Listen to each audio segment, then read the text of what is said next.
And check out the insane toppings in this bowl. They're called 双臭。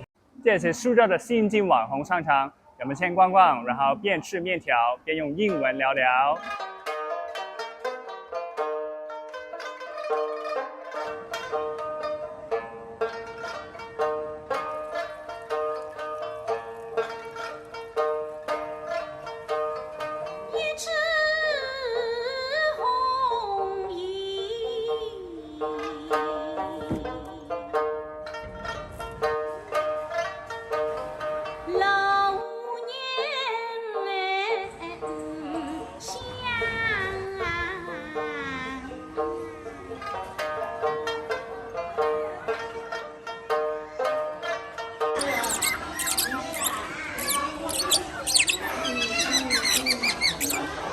We're at one of Suzhou's trending shopping malls.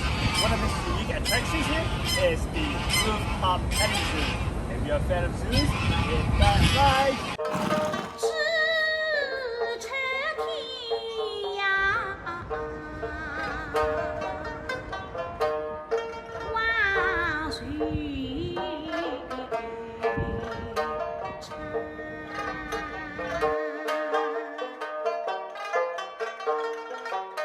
The food court's interior design is also a huge draw because it stylishly incorporates elements that symbolizes local shuixia, water towns. My biggest complaint is the lack of Jiangnan foods to go with the Jiangnan look. But I guess diversity is the name of the game when it comes to food court product mix. To be fair, some Jiangnan fares can be found, like this noodle place. You can tell the shop likely serves local noodles because of its name, 挑面研究所, roughly tossed noodles research institute. 挑面 is short for gantiaomian, literally dry and tossed noodles, a local term for noodles akin to lo mein.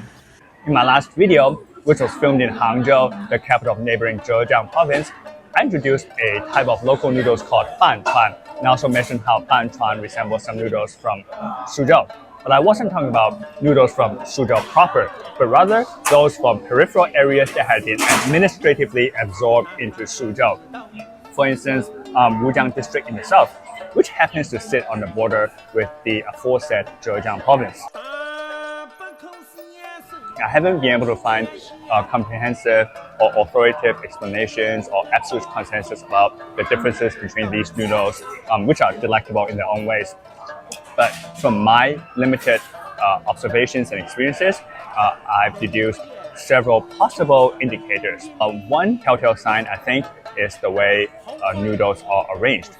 There are exceptions, but in general, Suzhou noodles come in tidy, elegant bundles. There are even jargons for such bundled noodles, but that is often not the case with the other noodles being discussed here, as seen in these bowls. I know you can't see all the noodles clearly because of the all the toppings or the cloudy broth, but from whatever is visible, you can imagine how the strands are running and crisscrossing in every direction. Speaking of cloudy broth, that is another possible difference. The opacity/clarity of the broth. Yeah, they specialize in dry noodles at this place, but they serve noodle soups as well. And I decided to get a bowl just to illustrate my point. And it's an excuse to eat more. As I mentioned in an earlier Suzhou noodles video, the broths of Suzhou noodles are usually clear, but obviously that is not the case with the other noodles at issue.